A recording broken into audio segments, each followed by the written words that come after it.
دل نہیں کرتا غریبوں سے دوستی کرنے کو، وہ بھی کسی تگڑے بندے سے۔ غریب 3-4 غریب مل کے ایک غریب کی مدد کرنی شروع کرے نا تھوڑی تھوڑی، تو ہمیں وزیروں، مشیروں، ایم پی، ایم این اے کی ضرورت ہی نہ رہے۔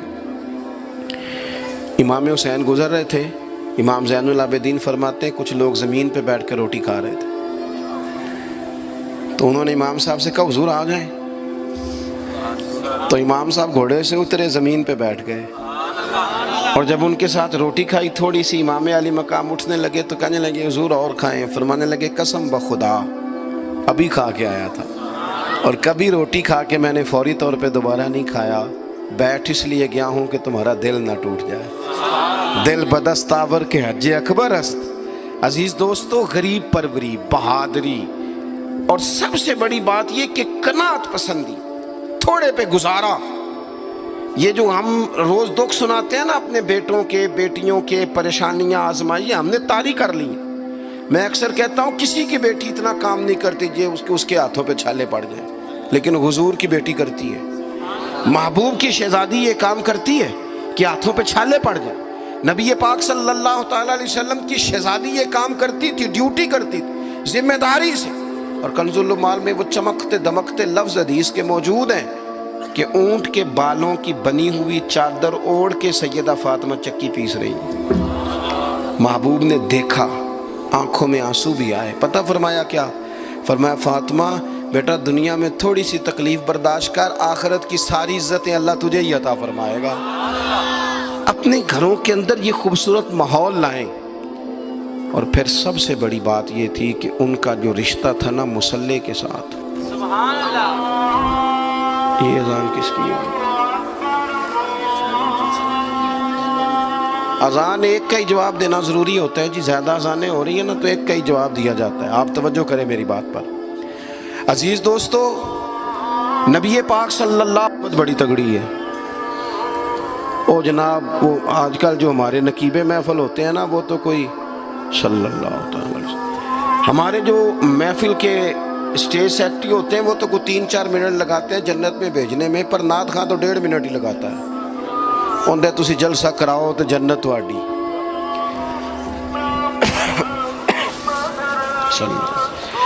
یاد رکھیں کہ نسبت کی مضبوطی ایک بڑی عظمت ہے، اللہ والوں کی نسبت بڑی چیز ہے، اور خدا دے یہ دولت تو یہ بڑی چیز ہے، یہ بڑی چیز ہے۔ یاد رکھ لے میرے عزیز کہ جب آپ کا رشتہ اگر نسبت تگڑی ہے تو عبادت کرنے سے تو اور تگڑی ہو جائے گی، مصلی پہ بیٹھنے سے تو اور مضبوط ہو جائے گی۔ آپ نبی پاک علیہ السلام کے گھرانے کا ترک دیکھیں تو وہ عبادت سے بڑا ان لوگوں کا شغف ہے، اللہ اللہ کرنے سے بڑا ذوق ہے۔ ہم نا پہلے بھی کمزوریاں کافی تھی، پر جب سے موبائل آیا نا یہ موبائل تسبیح کی جگہ پہ آیا ہے، ہاتھوں میں تسبیح ہوتی تھی جہاں موبائل آئے۔ مصلی کی عبادت، ریاضت کمزور کر لی ہم نے۔ رسول پاک صلی اللہ علیہ وسلم کا اپنا طریقہ یہ تھا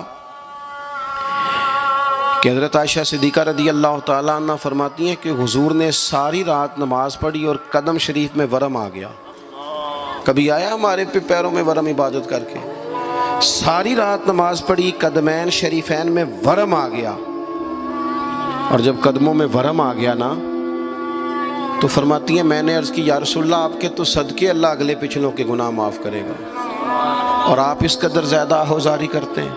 تو نبی پاک علیہ السلام نے فرمایا عائشہ تم نے کہا ہے نا اللہ میرے اوپر بڑا مہربان ہے، اللہ بڑا کریم ہے، اس نے مجھے رسولوں کا امام بنایا ہے، اپنا محبوب بنایا، تم ہی کہہ رہی ہو نا یا رسول اللہ؟ ہاں۔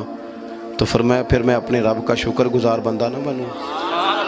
حضور کثرت سے عبادت کرتے، سیدہ فاطمہ رات کو زیادہ وقت مصلی پہ گزارتی، حضرت امام حسن اور حسین لمبی عبادت کرتے۔ 9-10 محرم کی درمیانی رات تھی، عمر بن سعد امام علی مقام کے پاس آیا کہ کہنے لگا حسین 2 ہی باتیں ہیں، یا جنگ کریں گے یا آپ بیعت کریں گے۔ تو امام حسین فرمانے لگے اس طرح کرو، ایک رات کی مہلت دو، صبح بتاؤں گا۔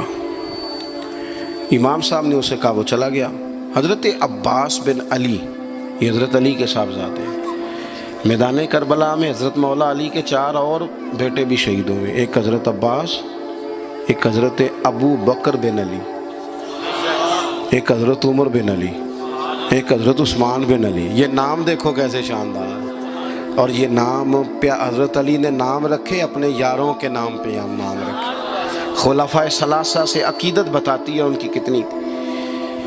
تو حضرت عباس رضی اللہ تعالیٰ عنہ نے آ کے سیدنا امام حسین کی خدمت میں عرض کی، حضور آپ نے جو فیصلہ کرنا ہے نا سویرے، مجھے ابھی پتہ ہے، آپ نے بیعت تو کرنی نہیں، ہونی تو جنگ ہے.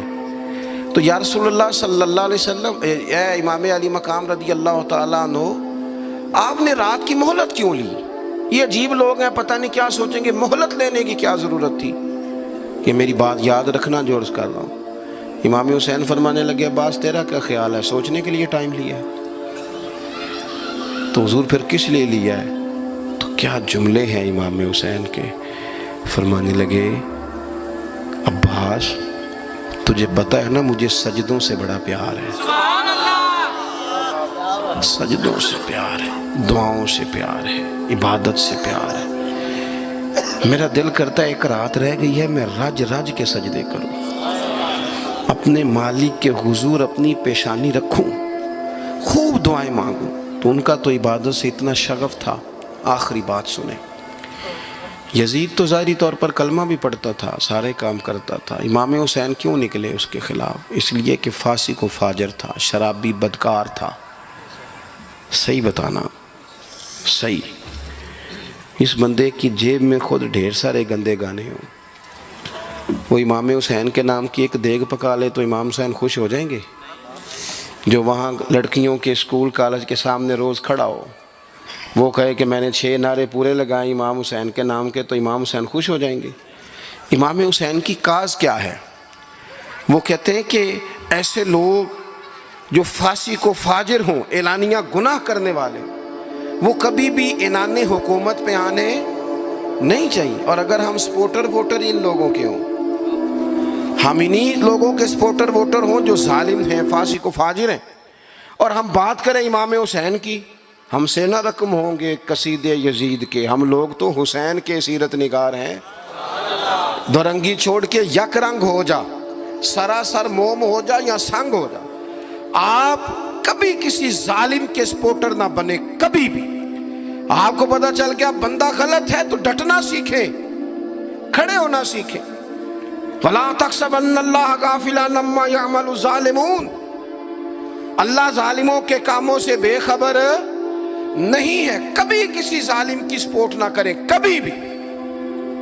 میرے نبی پاک علیہ السلام نے فرمایا، جس نے زمین کی ایک بالشت پر ظلم کیا نا، اللہ 7 زمینوں کا طوق بنا کے قیامت کے دن اس کے گلے میں ڈال دے گا. کبھی کسی ظالم کے ساتھ کھڑے نہ ہونا، کبھی بھی، ایک منٹ کے لیے. وہ ایک دفعہ ایران کا ایک بادشاہ تھا، تو اس نے سوچا کہ میں اپنے بیٹے کو نا گھوڑ سواری سکھا لی ہے، تیر اندازی سکھائی ہے، تو میں نا اسے دین بھی پڑھاؤں. اس نے ایک بزرگ عالم کا انتخاب کیا کہ میرے بیٹے کو آپ نا کتاب و سنت پڑھائیں. تو بچہ ایک زمانہ استاد کے پاس کئی سال جاتا رہا. جب اس کی تعلیم مکمل ہو گئی نا، تو ایک دن فارغ ہو گیا. جس طرح ہمارے ہاں چلیں آمین ہوتی ہے یا دستار ہوتی ہے، بچے کی تکمیل ہو گئی.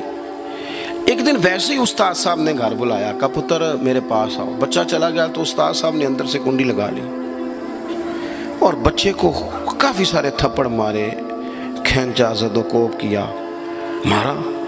بچے نے گھر آ کے والد کو شکایت لگائی تو والد کہنے لگے، پتر تیرے استاد عالم فاضل بندے ہیں، ایسے بلا وجہ مارا، میری سمجھ میں نہیں آتا.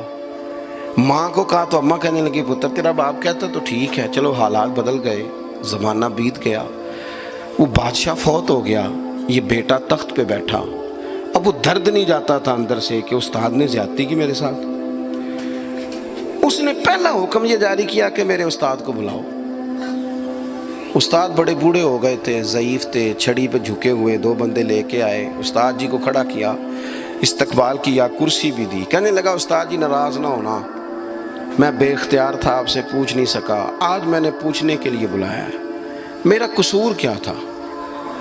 استاد صاحب نے یوں آنکھیں کھولی، کہنے لگے، پتر یہ جو آج دن آیا نا، اسی دن کے لیے مارا تھا. یہ جو آج دن آیا ہے نا، اسی دن کے لیے تیری پٹائی کی تھی. کہا استاد جی کیوں؟ کہنے لگے، پتر کتنے کو سال ہو گئے مار کھائی کو، کہا کو 13-14 سال ہو گئے، بھولی تو نہیں نا زیادتی؟ کہا جی بھولی نہیں۔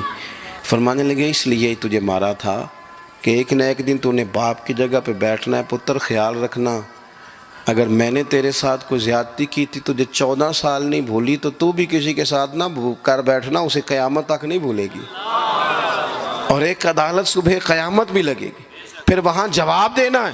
ثم لتسألن یومئذ عن النعیم، جو تمہیں اقتدار کی نعمت ملی ہے اس کا خیال رکھنا، اللہ تعالیٰ حساب لے گا۔ میرے دوستو کبھی بھی ظالم، وہ امام مالک مسئلہ بیان کر رہے تھے، فرمایا ظالموں کا مددگار بھی